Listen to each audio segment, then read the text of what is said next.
Кыргызстандын бул проектиси кыйрап калышын каалаган күчтөр Кыргызстандын ичинде гана эмес, сыртында да бар. Биз тобокелге салбашыбыз керек. Биз дагы бир жолу кыргыз мамлекетинин тагдырын экспериментке койбошубуз керек.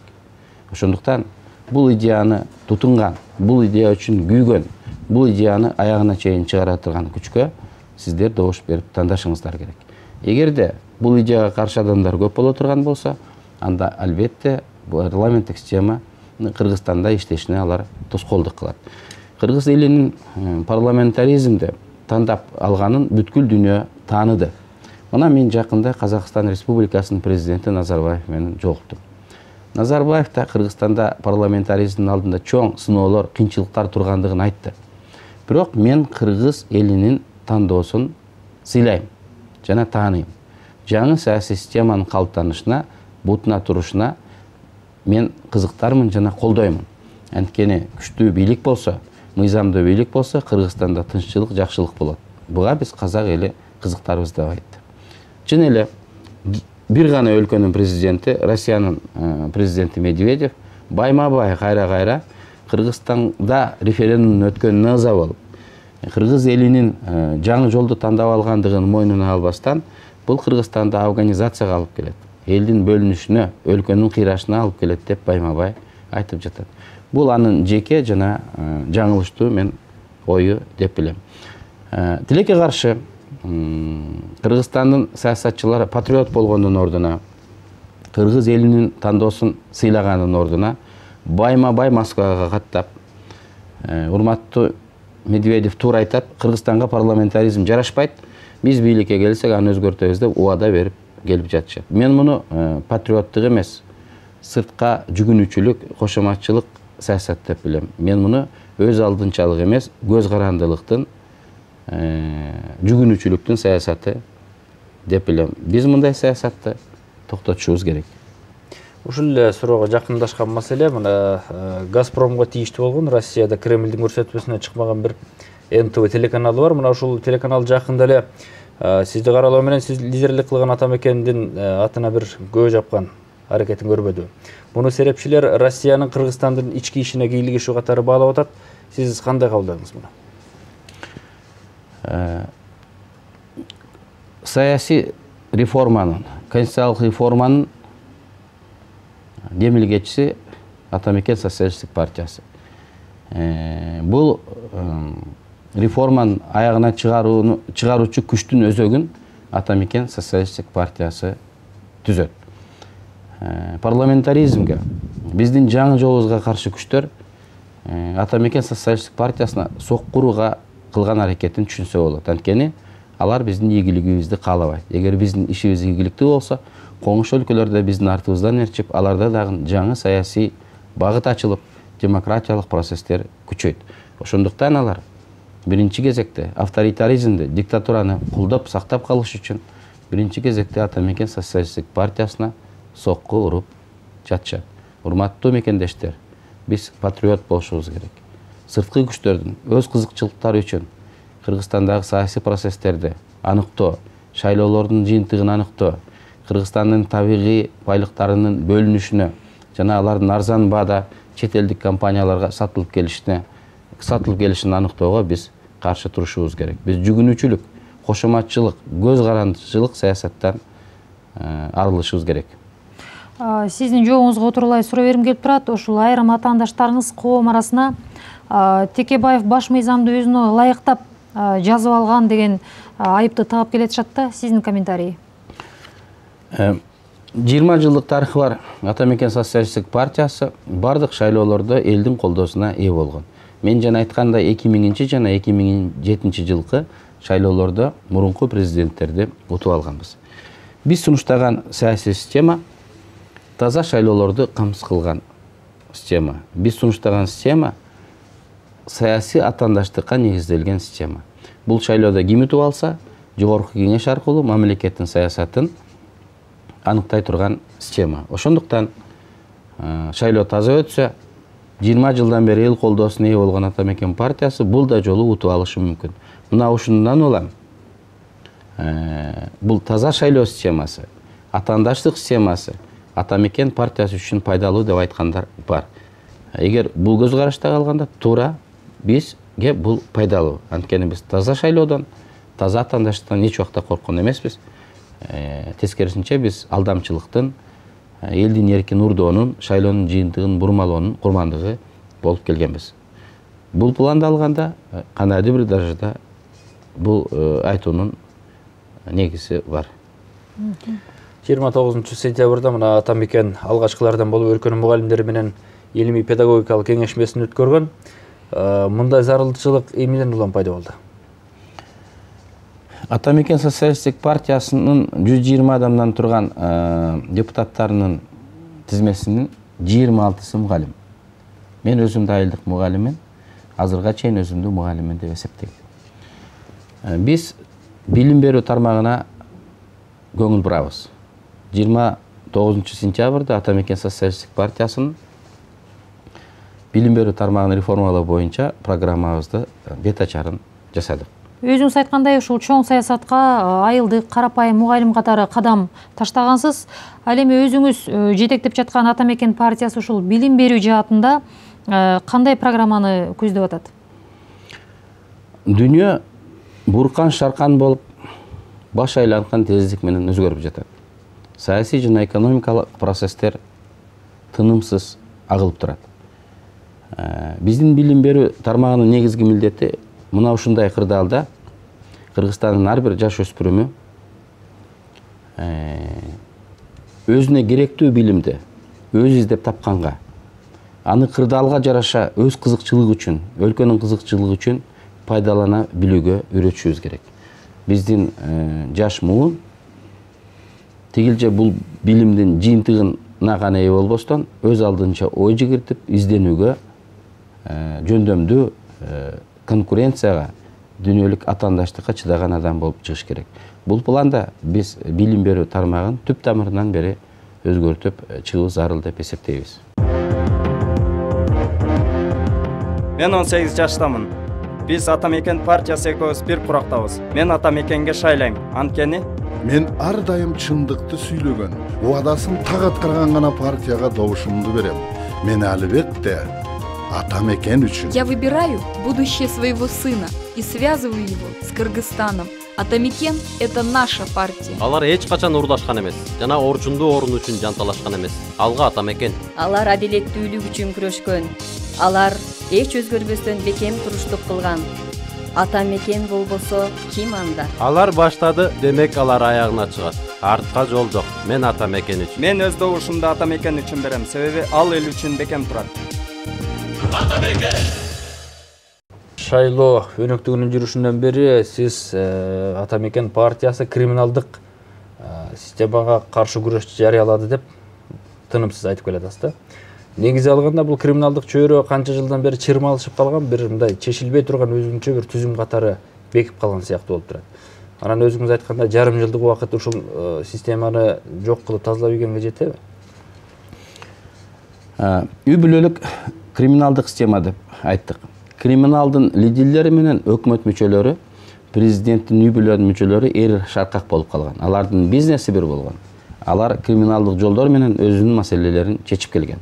Алар өз байланыштарын жашырбастан тойлорунда чогуу болуп,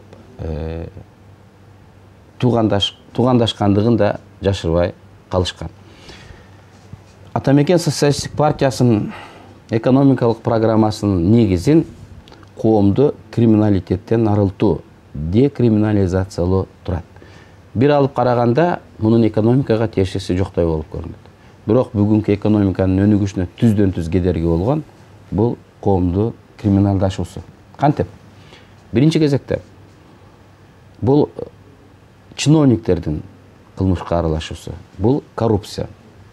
Майда иш ачасызбы, чоң иш ачасызбы, паспорт аласызбы, окууга киресизби, жумушка орношосузбу, бардык жерде төлөөгө туура келет. Чиновниктер өлкөнүн бюджетине тете каражаттарды жыл сайын урдап кетишет. Биз коррупцияга чечкиндүү каршы күрөшүш керек дейбиз. Мына ошондо гана биздин граждандарга тоскоол болгон, экономикага кедерги болгон чоң бир жагдайдан биз кутулабыз, экономикалык өнүгүүгө жол ачабыз. Экинчи өлкөнүн экономикасына кедерги болгон жагдай бул уюшулган кылмыштуулук. Алар баскынчылык, талоончулук менен, зордук, зомбулук менен, рекет жолдору менен менчиктүү ээлеринен тартып алып, кошумча салык түрүндө өлкөнүн бюджетине тете баалуулукту урдап кетип жатат. Мына ошентип өлкөдө экономиканын өсүшүнө эки чоң кедерги бар. Ал эми үчүнчүсү сот адилеттүүлүгүнүн жоктугу. Ошондуктан Атамекен социалисттик партиясы мыйзамды жана тартипти гана калыбына келтирбестен эффективдүү иштеген жаңы сот системасын түзүү керек деп эсептейт. Биз судьяларды толугу менен 1,5 жылдын ичинде алмаштырып чыгуу керек деп эсептейбиз. Ал эми криминалитетке келсек, биз криминалдык авторитеттердин ким экендигин баарыбыз билебиз. Анын аты жөнүн, кайсы жерде жашайт, кимден эмнени тартып алып, басып алып жашап жүргөнүн баарын билебиз. Аларга эч ким тийишпейт. Алар бийлик чөрөлөрү менен аралашып, камыр-жумур болуп кеткен. Эгер биз толук кандуу бийликке келип, 61 депутаттык орундан ашык алсак, бир партиялуу өкмөт түзөбүз. Мына ошондо биз толук жоопкерчиликти жана толук бийликти алган болобуз. Биз 6 айдын ичинде криминалдык лидерлерди Кыргызстандан жок кылабыз. Биз жөнөкөй гана чакырык менен чыктык. Кыргызстанда алар же биз болуш керек. Кыргызстанда бир гана авторитет бийлеш керек. Ал мыйзам болуш керек. Биз муну жасай алабыз, сиздерди толук ишендирип кете алабыз. Ушундай болду эле башка өлкөлөрдө деп сурасаңыздар, Грузияда мына так ушундай процесс болгон. Жарым жылдын ичинде воры в законе деген авторитеттердин баары өлкөдөн качып чыгууга мажбур болгон. Анын үчүн саясий эрк жана каалоо керек. Аны кантип жасашты, кандай мыйзам кабыл алышты биз билебиз. Ал мыйзам долбоорлору иштелип чыгып, өзүнүн кабыл алынышын күтүп турушат. Өмүрбек Черкешевич, ушул мындай билдирүү менен өзүңүздүн өмүрүңүзгө коркунуч туулуп атканын сезип жатасызбы? Атамекен социалисттик партиясынын ийгилигин душмандар да, достор да мойнуна алып турган чак. Биз парламентте утуп чыгабыз. Бизди токтотуунун эки жолун биздин атаандаштар тандап алышты. Биринчиси бул ушак айың кара пиар, жалган жала жолу менен токтотууга аракет кылып жатышат. Шайлоолор 1-2 күндөн кийин болот.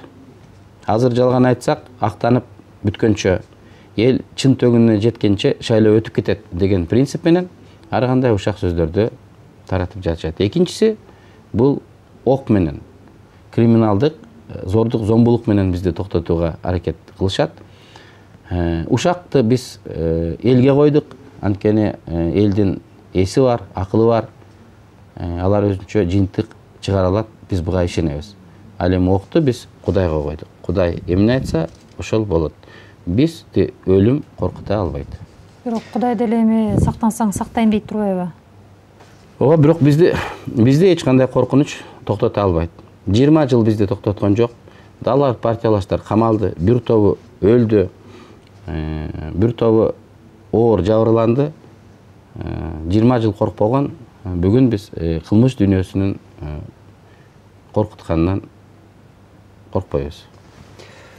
Эгерде ушул биз алдыда турган жаңылануулар туурасында сөз кылсак, мына ушул процесстин баардыгы жаңы баш мыйзамдын кабыл алынышынан улам келет да.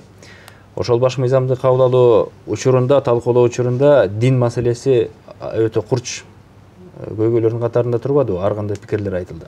Деги эле сиздердин партиянын позициясы кандай? Дин менен мамлекеттин катнашы кандай болуш керек? Кыргызстанда мамлекетти башкаруу динден ажыраган. Бул Кыргызстанда гана эмес, бүтүндөй биздин коңшу өлкөлөрдө да мына ушул принцип кармалган. Азербайжанда да, Турцияда дагы эле ушундай принцип. Биз башкалардан айырмаланганыбыз жок. Бирок Атамекен социалисттик партиясы динди, ошонун ичинде ислам динди мамлекеттин, элдин душманы деп эсептебейт. Тескерисинче биз үчүн дин партнер, шериктеш. Анткени биз Атамекен социалисттик партиясы криминалитетке каршы күрөшүүдө, коррупцияга каршы күрөшүүдө, алдым жуттумдуулукка каршы күрөшүүдө ыйманга негизделишибиз керек деп эсептейбиз. Биздин социализм этикалык социализм деп эсептелинет. Ошентип биз дин менен үндөш, динге жақын болып кеткен окуубуз, социалдык окуубуз. Ошондуктан биз коомду тазалоодо диндин орду чоң дейбиз. Ошондуктан динди биз өзүбүздүн партнерубуз деп эсептейбиз. Биз Кыргызстан ушул кезге чейин идеология издедик. 20 жылдан бери таппадык. Ар бир президент тигил же бул министрине тез аранын ичинде идеологияны тап деп тапшырма берет. Бирок бүгүнкү күнгө чейин жок. Анткени жасалма идеология болбойт. Идеология адамдардын тарыхынан, алардын керектөөсүнөн, кызыкчылыгынан улам келип чыгыш керек. Элдин философиясынын негизин ислам дини түзөт. Демек, мамлекеттик идеологиянын орчундуу бөлүгүн элдик идеология, ислам дини түзүш керек деп эсептейбиз. Ошондуктан мындай чындыкты биринчилерден болуп айткан партия бул Атамекен социалисттик партиясы. Динге биз өзгөчө мамиле жасайбыз. Дин сферасын, мамлекет менен диндин байланышын реформалоо боюнча дагы биздин конкреттүү сунуштарыбыз, программаларыбыз бар. Жогоруда сөзүңүздө өзүңүз айтканда азыр түрдүү ушак айың кептер көп, бирок ошолордун чени бар, төгүнү бар дегендей. Анан кайсы бир сөздөр боюнча Текебаев телеканалдардын бирине чыгып, өлүп баратсам дагы намаз окубайм деген сөзүн айтты эле дейт. Ушуну канчалык чындыгы бар? Биз Мыктыбек ажы менен теле берүүдө чогуу болгонбуз. Мыктыбек адатынча кыргыздардын 90% мусулман. Шайлоо алдында турасыз. Намаз окубасаң добуш бербейм десе, барып намазга жыгыласызбы деп суроо берген. Мен анда мындай деп жооп бергем. Саясий кызыкчылыктан улам. Добуш алам деп. Намазга жыгылуу. Кудайга ишенгениңди элге соода кылуу бул абдан жаман адат. Антип намаз окугандан көрө окубаганың артык деп айткам. Мен оюмча муну дин дагы